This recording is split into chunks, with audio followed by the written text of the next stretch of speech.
The man carrying my daughter's pink suitcase knew my first name, but he could not tell me where she was. He stepped into my path beside Carousel 6 at Baltimore Washington International, gripping the plastic handle as if he had already tried to leave it somewhere and lost his nerve. Dana Mercer? I looked past him toward the reunion area. Families crowded the railing with balloons, flowers, handmade signs, and raised phones. My husband Owen was supposed to be there with our 8-year-old daughter, Maisie. Neither of them was. Yes, I said. Who are you? The man wore a brown airport services jacket with no company logo. He was perhaps 60, with a gray mustache and a fresh scrape across one knuckle. A man paid me $20 to give you this. He pushed the suitcase toward me, said you'd be wearing a blue uniform. I had returned from a 5-month temporary assignment coordinating Coast Guard medical evacuations in Alaska. My uniform was not a secret. Owen had posted my departure photo online. What man? Dark coat, baseball cap. He had a little girl with him. My hand tightened around the strap of my carry-on. What did the girl look like? Brown braids, yellow glasses. She was holding a stuffed rabbit. Maisie, where did they go? The stranger pointed toward the passenger drop-off doors instead of the gates. He put her in a silver car. Told me not to worry because you'd agreed to everything. I had agreed to nothing. Owen had texted me 40 minutes earlier. Traffic is terrible. We're parking now. Maisie has a surprise for you, I called him. The recording said his number was no longer in service. The stranger started to back away. Wait, what exactly did he say? He hesitated, glancing toward the security cameras above us. He said her mother chose her career. Now she can live with the choice. That sounded like Owen. Not the words themselves, but the careful cruelty of them. I lowered the suitcase to the floor instead of opening it. At work, when a helicopter failed to arrive where it was expected, we did not begin by inventing explanations. We confirmed the last verified position, preserved communications, and established who had authority to act. But Maisie was not an aircraft on a tracking screen. She was my child. I wanted to run through every exit calling her name. Instead, I photographed the stranger, the suitcase, and the baggage tag without touching anything else. The tag showed the bag had been checked the previous afternoon on a flight from Baltimore to St. Louis. Maisie had supposedly spent yesterday homesick with Owen. Please don't leave, I told the man. Airport police will need to speak with you. I didn't take her. I'm not accusing you. I need you to remember the car. His face changed then. The fear in it looked real. He said you might react like this. Like what? Like you didn't know. 2 airport police officers arrived within minutes. I called 911, then Maisie's school principal, then Owen's mother. No one had heard from either of them. Owen's mother insisted he would never hurt Maisie, but she also admitted he had asked to borrow her car 3 days earlier, a silver sedan. An officer named Ramirez asked for permission to open the suitcase. I agreed while recording the condition of the zipper and locks. Inside were 3 summer dresses, 1 sneaker, Maisie's asthma inhaler, and her stuffed rabbit Clover. She never slept without it. Beneath the rabbit lay a manila folder. The first page was titled Temporary Guardianship Authorization. It claimed I had voluntarily transferred decision-making authority over Maisie to Owen's older sister, Rebecca Hale, because my military-related work made me unavailable and emotionally unsuitable for full-time parenting. My signature appeared above a notary seal. The document was dated 12 days earlier. On that date, I had been aboard a rescue aircraft over the Bering Sea, surrounded by 5 crew members, and recorded on a federal flight log. Officer Ramirez looked from the paper to me. Is this your signature? It resembles mine, I said, but I didn't sign it. Then I noticed the middle initial, Dana R. Mercer. My middle name was Elise. Someone had prepared the document carefully enough to imitate my handwriting, but not carefully enough to learn my full name. That mistake was the first proof that Maisie's disappearance had not begun at the airport. It had been planned while I was still thousands of miles away. Airport police moved us into a small interview room overlooking the service road. Through the narrow window, I watched baggage carts pass beneath the runway lights while Officer Ramirez copied the guardianship document and requested security footage from the terminal exits. The man who had delivered the suitcase was named Leonard Price. He drove passengers for a private shuttle company. The brown jacket was his own, not an airport uniform, and he had agreed to help Owen because he believed he was passing along a child's delayed luggage during a family dispute. He looked upset, Leonard told the officer. Not dangerous, more like a man trying not to fall apart. That description hurt because I recognized it. Owen had been falling apart for more than a year. I had simply mistaken his silence for patience. We met 11 years earlier at a hospital fundraising event. I was a Coast Guard flight medic then, and Owen repaired diagnostic equipment for clinics across Maryland. He was attentive without being impressive about it. When my schedule changed, he adjusted. When I missed holidays, he saved me a plate. After Maisie was born, he became the parent who knew which socks irritated her ankles and which brand of cereal she would eat after a nightmare. My work demanded departures with very little warning. Owen said he understood that before he married me. For a long time, I believed understanding was the same as not resenting it. The first warning came when I accepted the Alaska assignment. It was temporary, professionally important, and included regular trips home. Owen congratulated me in front of our friends. That night, he asked whether I had considered what another absence would teach Maisie about being chosen. I told him children could understand service when adults explained it honestly. He answered, "That sounds like something people say when they've already made up their minds." I should have asked what he meant. Instead, I packed. During my first month away, our video calls became shorter. Owen often claimed Maisie was doing homework, bathing, or already asleep. When I did reach her, she was cheerful but distracted. Once, she asked whether Alaska was where mothers went when they wanted a different family. Owen laughed from somewhere behind the phone. "She heard that on television," he said. I accepted the explanation because the alternative required me to believe he was placing adult bitterness inside our daughter's mind. That was my blind spot. I trusted Owen's love for Maisie so completely that I treated any concern about his behavior as an accusation against his parenting. I thought protecting their relationship meant avoiding conflict. At the airport, Officer Ramirez asked whether Owen had ever threatened to take her. Never directly, indirectly. I remembered an argument from 6 weeks earlier. Owen had said, "One day you're going to come home and realize the home part kept going without you." At the time, I heard pain. Now I heard preparation. My phone displayed another failed call to Owen. Beneath it was our shared family calendar. I opened it, looking for appointments, school events, anything that might suggest where he had gone. Several entries had disappeared. Maisie's dental cleaning, a school conference, Owen's equipment service visits, even the reminder for my arrival flight had been deleted. Cloud backups preserved the change history. The deletions had begun 3 weeks earlier, one entry at a time. Officer Ramirez leaned closer. "Can you show me who made them?" The account marked each change with a device name. Most had been deleted from Owen's phone. But the arrival reminder, the one containing my flight number and landing time, had been removed by a device labeled Rebecca's iPad. Owen's sister had insisted only minutes earlier that she had not spoken to him in over a month. Then the school principal called back.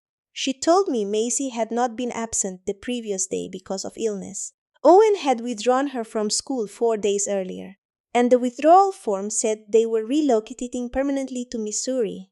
The principal emailed the withdrawal form directly to Officer Ramirez. Owen had signed it as Maisie's father and listed a forwarding address in Charles, Missouri. The address belonged to Rebecca. That should have made the next step simple. It did not, because Owen was Maisie's legal parent and there was no custody order limiting his travel. The airport police could not treat every mile he put between us as an abduction.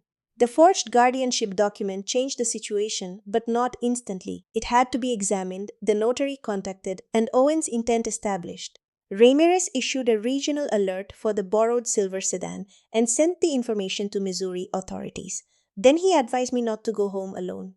I called Lieutenant Celia Ward, my immediate supervisor. Celia had been my friend before she became my supervisor, but she had never confused those roles. She listened without interrupting while I explained the suitcase, the school withdrawal, and the false document. "Are you able to drive?" she asked. "Yes." That wasn't the question. I looked down at my hands. They were steady only because I had locked them together. "No, I'm coming." She arrived 40 minutes later wearing jeans and an old Coast Guard sweatshirt. She did not promise that Maisie would be found by morning. She collected my car keys, bought me water, and asked Ramirez for the report number. Direction, not rescue. On the way to my house, I made the first decision I later regretted. I called Rebecca. She answered on the third ring. "Dana, before you start accusing anyone, put Maisie on the phone. She isn't here. The school form lists your address. That was temporary. For what? Rebecca exhaled into the receiver. Owen said you were extending your assignment. He said Maisie needed stability.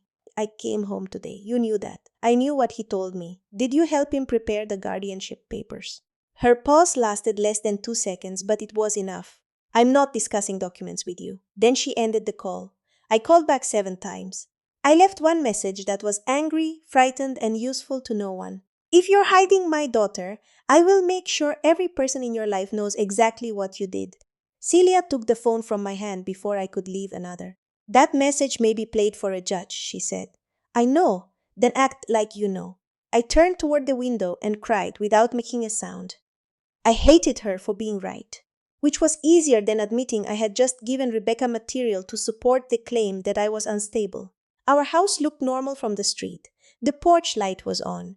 Maisie's chalk drawing still covered the walkway. But Owen's clothes were gone, along with his laptop, 2 framed family photographs, and the fireproof box where we kept passports and birth certificates.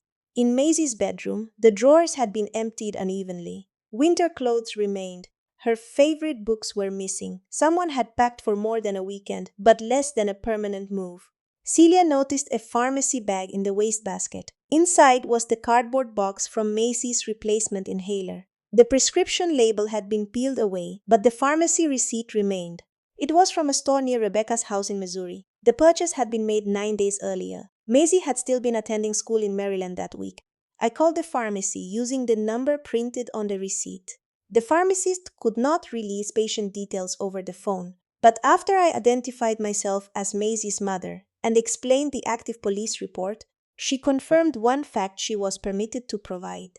The prescription had been picked up in person, not by Owen. The signature on the pickup record belonged to Rebecca Hale. Rebecca had not merely offered Owen an address after he left. She had been preparing for Maisie's arrival before I ever boarded my flight home. By sunrise, I had a police report number, a photograph of the silver sedan leaving the airport, and no confirmed location for my daughter. Missouri officers checked Rebecca's house shortly after midnight. Her car was in the driveway, but the house was empty. A neighbor reported seeing Rebecca load 2 suitcases into a dark sport utility vehicle the previous evening.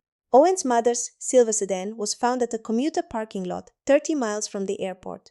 The back seat held a juice box, a child's travel pillow, and a receipt for gasoline purchased with cash. They had changed vehicles. Celia drove me to the office of Maya Benton, a family law attorney recommended by the Coast Guard's Legal Assistance Office. The military attorney could explain my service-related protections, but he could not handle the custody dispute in civilian court. Maya could. She read the guardianship paper twice. This document doesn't give Rebecca lawful custody by itself, she said. But it could be used to mislead a school, doctor, landlord, or anyone who doesn't examine it closely. Can we get an emergency order? We can request one today. We'll need to show that Owen concealed Maisie's location and use the document you deny signing. The judge may order her returned, but an order is only useful once we locate them. Maya searched Maryland's online notary database. The seal belonged to a woman named Caroline Voss, whose commission was active. I expected that to make the forgery harder to prove. Instead, Caroline answered Maya's call and immediately asked us to send her a copy. 10 minutes later, she called back. I never notarized this, she said. The seal number is mine, but the address beneath it is outdated. Caroline explained that she had worked as an office administrator for a diagnostic equipment company until 8 months earlier. The same company Owen had worked for. Her physical stamp had disappeared during her final week. She had reported it missing to the state, but the stamp had never been recovered. Owen had access to the supply cabinet, she said carefully. So did several other technicians. I'm not saying he took it. But he knew you, I said. Yes! Caroline agreed to provide her report and a sworn statement.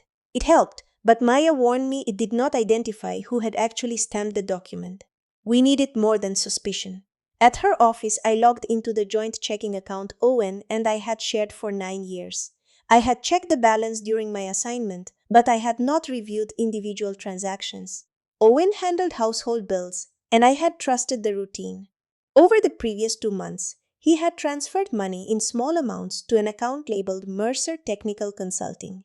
I recognized the name. Owen had registered the business years earlier for occasional repair work, then claimed he stopped using it.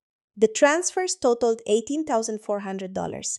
There were also payments to a Missouri storage company, an apartment application service, and a private document preparation business. Maya did not let me assume what any payment proved. She helped me download the statements and requested records through the proper legal process. Then we examined our shared tax folder, which Owen had created and given me access to years earlier.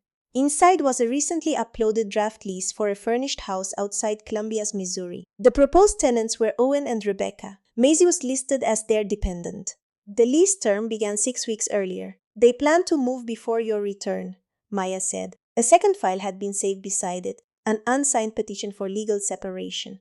It claimed I had abandoned the marriage, rarely contacted my child, and intended to remain in Alaska indefinitely.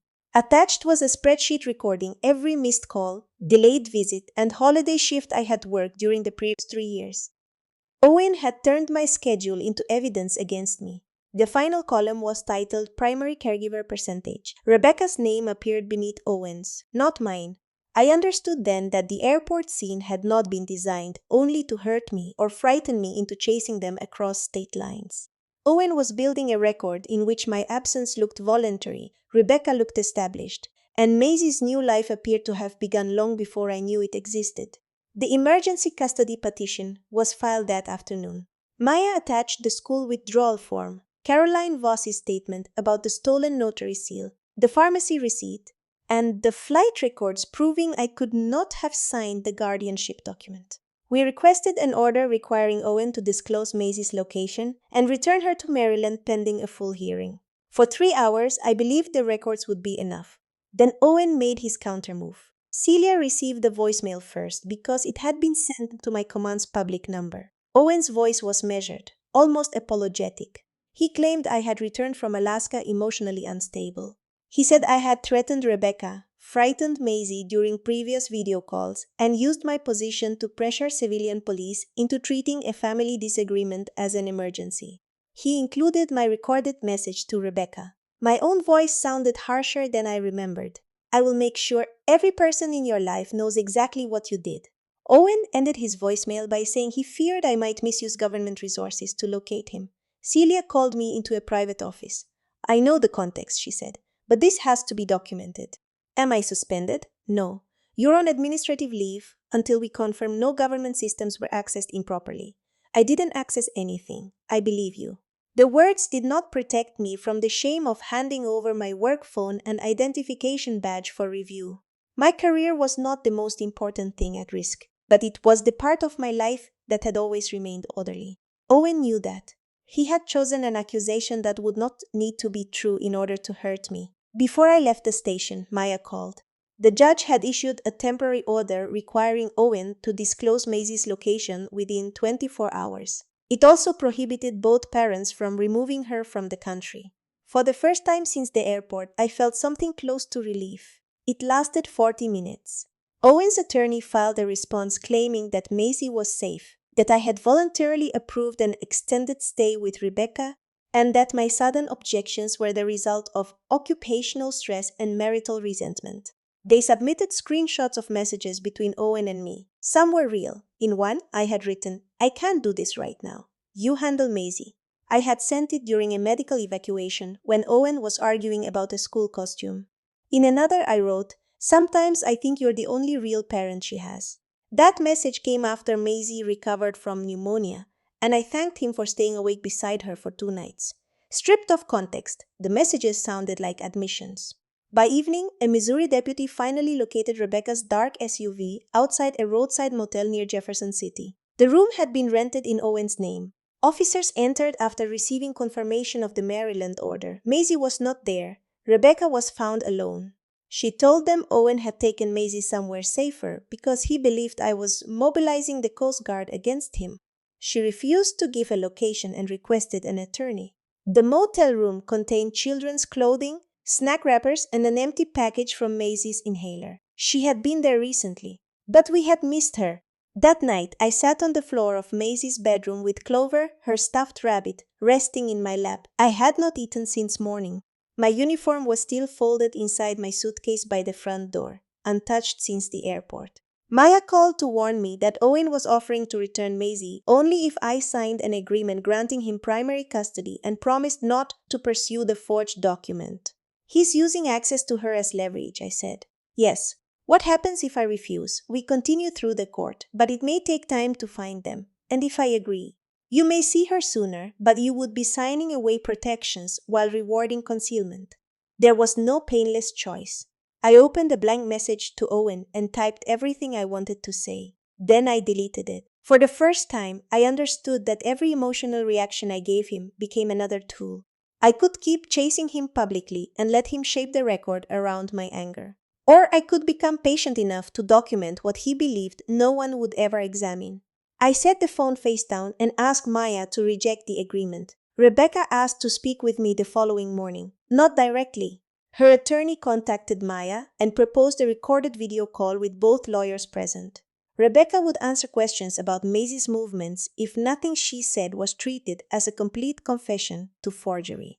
Maya reminded me that information about my daughter mattered more than satisfying my anger. I agreed. Rebecca appeared on screen from her attorney's conference room. Her hair was unwashed and the skin beneath her eyes looked bruised by exhaustion. "Where is Maisie?" I asked. "I don't know now." "Then tell me what you do know." She looked toward her attorney before answering. Owen had contacted her almost 3 months earlier. He said our marriage was ending and that I planned to remain in Alaska. According to him, I wanted Rebecca to become Maisie's temporary guardian because my work schedule made custody complicated. Rebecca admitted she should have called me. "Why didn't you?" "Because he showed me your messages, the cropped ones. I didn't know they were cropped. You deleted my arrival from the calendar." Owen said the reunion would confuse Maisie. "He said you were coming back to collect your things, not to stay." Her explanation did not excuse her, but I could hear the point where manipulation had joined her own resentment. Rebecca had always believed my work made Owen's life harder. He had given that belief a structure she was willing to accept. "What about the guardianship paper?" "He brought it already signed." "And you believed I used the wrong middle initial?" I didn't read every line. I wanted to tell her that people destroyed families inside sentences they claimed not to read. Instead, Maya asked about the Missouri pharmacy. Rebecca had collected the inhaler because Owens said Maisie would be staying with her during my transition back to Alaska. She rented a storage unit and signed the lease application. She also admitted helping Owen switch vehicles after the airport.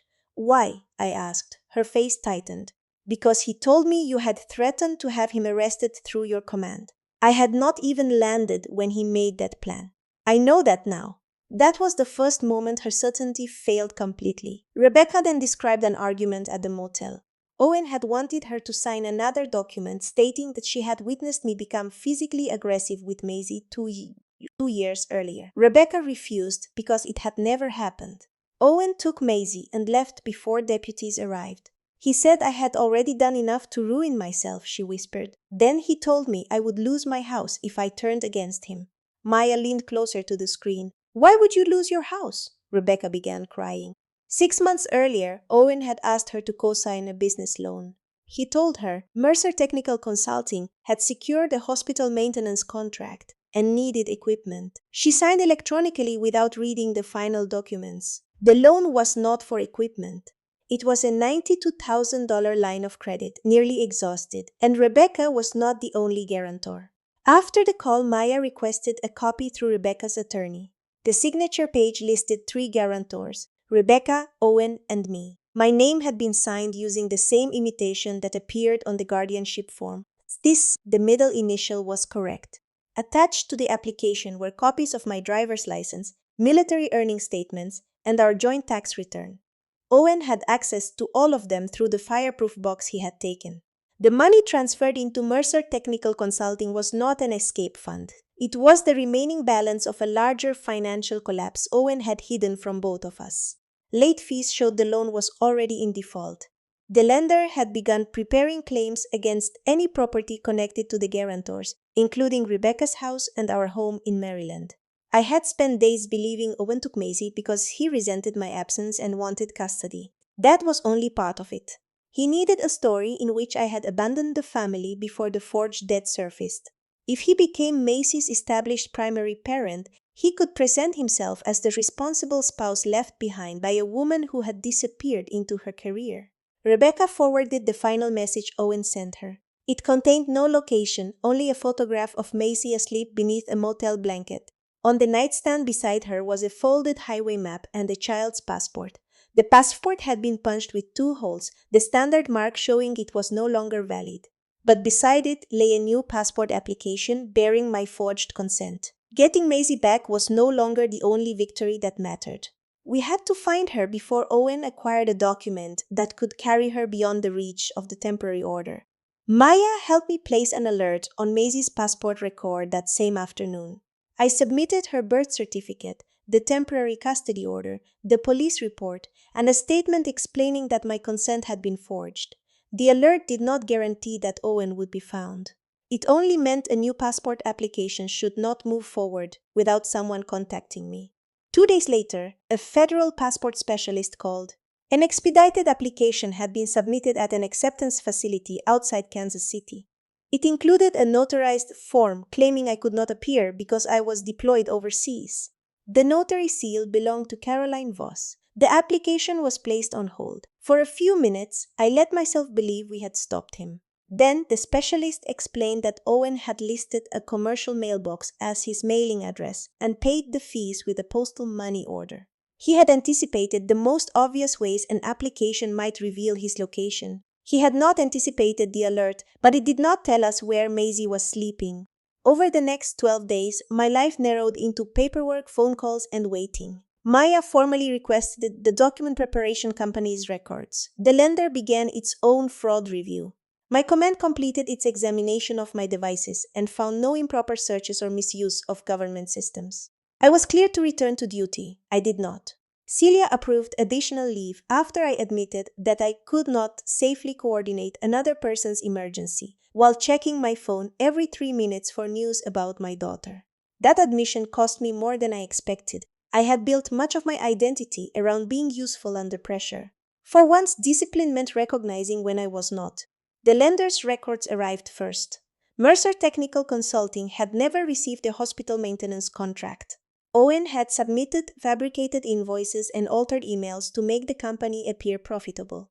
Most of the borrowed money had gone toward ordinary expenses, credit card balances, and increasingly desperate attempts to keep earlier debts hidden. One payment stood out. $4,000 had gone to a private custody consultant who advertised relocation planning for primary parents. The consultant's intake form contained Owen's description of me as frequently absent, emotionally detached, and unlikely to interrupt my career to pursue extended litigation. He had built his plan around the belief that I would choose work over a prolonged fight. I had helped teach him that belief. Not because I loved Maisie less, but because I had spent years assuming Owen would always protect the part of our family I could not physically reach. Maya asked Rebecca's attorney to offer Owen one final opportunity. He could return Maisie at a supervised family services center, disclose every document he had submitted, and allow the court to decide temporary custody. In exchange, I would not oppose a request that he remain free while the financial and forgery allegations were investigated. The proposal was more generous than my anger wanted. It was also the fastest safe path home for Maisie. Owen accepted. The exchange was scheduled for 10 the next morning. I arrived 40 minutes early with Maya and a child therapist the center had assigned to support Maisie. A police officer waited in an adjoining office so the lobby would not feel threatening. At 10:15, Owen had not appeared. At 10:30, his attorney said he was no longer answering calls. At 11, the center closed the visitation room. The table inside had been prepared with crayons, crackers, and a small plastic cup of apple juice. I stared at the empty chair, where Maisie should have been sitting, and understood that Owen had never intended to come. The agreement had bought him another night. But it had also required his attorney to provide the phone number Owen used during negotiations. With judicial authorization, investigators obtained limited location information associated with the device. It had connected repeatedly near a long-term motel outside Independence, Missouri. Officers found Maisie there that evening with Owen. She was physically safe, frightened, and angry with both of us. Owen surrendered without resisting. He kept asking the officers to tell her he had only been trying to stop me from leaving again. Maisie came home to Maryland 3 days later under a temporary protective order. She would not sleep in her bedroom. She refused to let Clover out of her sight. And every time a car slowed near the house, she asked whether her father was coming to take her back. Getting her home was not the end of the case. It was the beginning of the part where every document, accusation, and decision had to survive examination.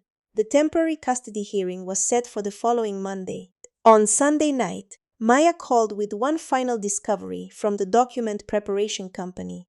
The forged guardianship form had not been uploaded from Owen's computer. It had been submitted through Rebecca's account, and Rebecca was scheduled to testify first.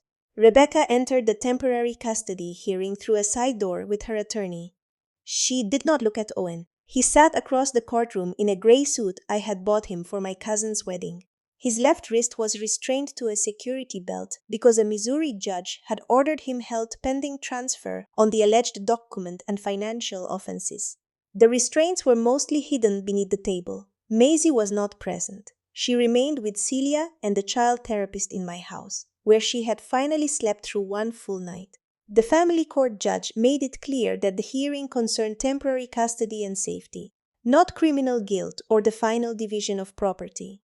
Maya presented the airport police report, the emergency order Owen had ignored, and the records showing that he had concealed Maisie in multiple locations. Owen's attorney did not deny the travel. He argued that Owen had acted from fear. Mr. Mercer believed his wife intended to return briefly, disrupt the child's stable routine, and leave again, he said. His decisions were misguided, but they were made by the parent who has provided the majority of daily care. That part was painful because it was partly true. Owen had packed lunches, attended school meetings, and stayed home during fevers. The judge did not dismiss those years simply because of what he had done afterward. Then Rebecca testified. She admitted deleting my arrival reminder, collecting the inhaler, helping Owen change vehicles, and allowing him to use her Missouri address. She also admitted that the forged guardianship document had been submitted through an online account in her name. Owen's attorney stood. "So you prepared the document?" "No, you uploaded it." "I clicked the button. Using your own account." "Yes." "Then Mr. Mercer did not submit it." Rebecca looked toward Owen for the first time. He was sitting beside me. "That wasn't my question." Her attorney objected, and the judge directed Rebecca to answer only what she personally knew. Rebecca explained that Owen had created the account for her. He told her the form had already been reviewed by a lawyer and asked her to upload it because he was driving. The document preparation company had preserved more than the account name. It kept creation timestamps, revision histories, and the internet address used to access each draft. Maya introduced the records after the company's custodian had authenticated them in a written declaration. The guardianship form had been created at 2:13 in the morning from our home internet connection in Maryland. Rebecca had been in Missouri. The account's recovery email belonged to Owen. The first draft used my correct middle initial. 20 minutes later, it was changed to R, then the signature image was inserted. Owen's attorney argued that anyone in our home could have used the connection. Maya placed the family calendar records beside the document log. At 2:09 that same morning, Owen's phone had deleted my arrival reminder. At 2:16, the draft guardianship form was saved. At 2:22, a payment to the document company was made using Mercer Technical Consulting's debit card. The events were not proof of every accusation, but they formed a sequence Owen could not explain by blaming Rebecca. When Owen testified, he said he had believed I verbally authorized temporary guardianship during one of our calls. "Why create a signature image?" Maya asked. "I didn't." "Why did the form say Dana Mercer?" "I don't know." "Why did you tell the school she was relocating permanently?" "Because Dana was leaving again." "Where is that stated in writing?" He looked at me then. "She always leaves." It was the most honest sentence he had spoken. Not because it justified him, but because it revealed the grievance beneath the plan. Owen had stopped seeing each assignment as work we had agreed to manage. He saw every departure as proof that I would eventually choose a life without him. The judge ordered that Maisie remain temporarily in my care. Owen was granted no direct contact until a child safety evaluation was completed. Any later communication would begin through professionals and could be supervised. Rebecca was prohibited from unsupervised contact as well, though the judge noted her cooperation. Before ending the hearing, the judge asked whether either parent had anything relevant to Maisie's immediate medical needs. Owen lowered his eyes. Her inhaler dosage changed last month, he said. The new instructions are in the side pocket of the pink suitcase. It was a small act of fatherhood buried beneath everything he had damaged, and it reminded me that justice would not erase the person Maisie still loved. The temporary order did not become a permanent answer. Over the next 4 months, Maisie attended therapy twice a week. Owen completed a psychological evaluation and was permitted to send her short letters through the therapist. He was not allowed to call her directly or appear at her school, our house, or any place listed in the protective order. The first letter began, "Daddy made mistakes because he was afraid of losing you." The therapist did not give it to Maisie. She explained that an apology requiring a child to understand an adult's fear was not yet an apology. Owen revised the letter 3 times before writing one that did not ask Maisie to forgive him or blame me for his choices. Maisie read that version but did not respond. Her feelings changed by the hour. She missed the father who made pancakes shaped like animals. She hated the man who moved her from motel to motel and told her I might not come looking. Sometimes those two people seemed separate in her mind. Other times, she blamed herself for loving either one. The financial investigation moved more slowly. The lender confirmed that my signature and Rebecca's supporting records had been used to obtain the credit line. Because Rebecca admitted signing parts of the application, she remained financially exposed, though the lender suspended collection against her house while investigators determined what she knew. My name was removed from the guarantee after handwriting analysis, electronic access records, and Owen's document history supported the fraud claim. That did not restore everything. Legal fees consumed most of our savings. The house had to be refinanced in my name, and the monthly payment increased. I sold Owen's workshop equipment under a temporary property agreement and used the proceeds to repair the damage he had caused to our joint accounts. Mercer Technical Consulting collapsed. Owen eventually accepted responsibility for submitting false loan documents, using Caroline's stolen notary seal, and violating the custody order. His criminal case did not end with a theatrical sentence. He received supervised release, restitution obligations, restrictions on financial accounts, and mandatory counseling after spending several months in custody, awaiting resolution. The family court ordered that Maisie remain with me. Owen's contact would begin with supervised visits only after her therapist believed she was ready. No one gave him a date. Rebecca entered a civil repayment agreement with the lender and avoided criminal charges after providing records and testimony. She asked Maya whether she could send Maisie a birthday card. I said no. Not forever, just no. Rebecca had helped return my daughter, but she had also helped remove her. Cooperation did not erase participation. My divorce from Owen became final 7 months after the airport. We met once during mediation after the major terms had been settled. He looked smaller than I remembered, not physically, but in the way a person does when explanations no longer control the room. "I didn't think you would stay," he said. "I was coming home." "For how long?" I looked at him across the conference table. "That question was yours to ask before you forged my name." He rubbed his thumb over the edge of a paper cup. "I was drowning, Dana. You tied Maisie to you, so I would have to drown too." He did not deny it. For a moment, I saw the man who had sat beside our daughter through pneumonia and learned to braid her hair from online videos. His love for her had been real, so had the harm. "I want her to know I'm sorry," he said. "She will know what you consistently show her, not what you ask me to tell her." That was the only promise I gave him. The day the house refinance closed, a locksmith replaced every exterior lock. Maisie followed him from door to door, collecting the old keys in a cereal bowl. When he finished, he handed me 3 new copies. Maisie studied them.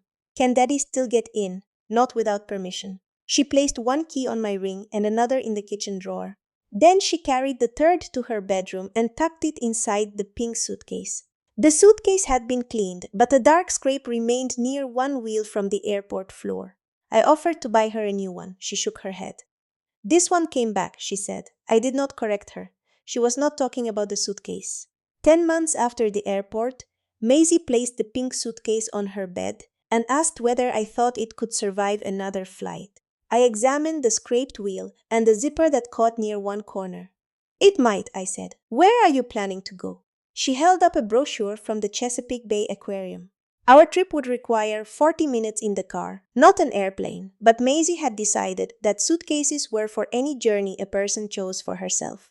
She packed 2 shirts, 3 books, Clover, and enough snacks for a week. I did not remove anything. We had learned to leave room for unnecessary things. By then, I had returned to work on a reduced travel schedule. Turning down another extended assignment affected my promotion prospects, though no one punished me for the decision. Celia simply asked what arrangement I could sustain without making promises to Maisie that operational demands might break. I chose a regional coordination position that kept me closer to Maryland. It was not a sacrifice I displayed to my daughter as proof of love. Owen had already taught her what happened when adults made children responsible for their choices. I told her only that my job had changed and that we would review every trip together. Our family calendar hung on the refrigerator now. Nothing was deleted without discussion. When I had an overnight shift, Maisie wrote it in purple marker. When she had therapy, soccer practice, or a school presentation, she added her own stickers. The calendar was not evidence anymore. It was a promise we could see. Owen's supervised visits began 6 months after the hearing. The first lasted 30 minutes at a family services center. Maisie asked him why he had said I would not look for her. According to the therapist, Owen did not blame me. He said, "I told you something that wasn't true because I was scared and wanted you to stay with me." Maisie asked whether he was still scared. "Yes," he said, "but being scared doesn't let me make choices for you." She did not hug him before leaving. At the 4th visit, she did. Their relationship remained supervised.